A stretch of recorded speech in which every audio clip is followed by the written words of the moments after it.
อันนี้ไม่จองกี่เรื่องนะจิกแก้วตามตะเปียงตึกขาดเราสกยืนคลาสจิกตามกินคือเสยอันนี้คือตะเปียง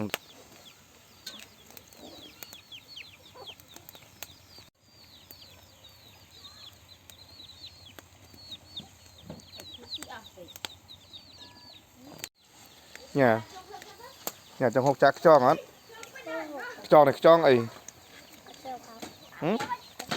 จองไทยกับจองเขมรฮะ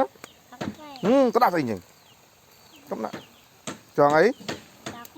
จองเขมรจะบอกจองไทยคนยำเด้อจองทาโค้งได้จองไปบางคน เดี๋ยวจองแทนทบเดี๋ยวน้อง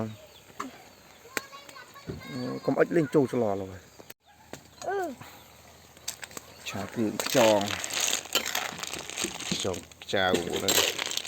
เป็นเจ้าที่มากะโล2 กิโลเป็นไหม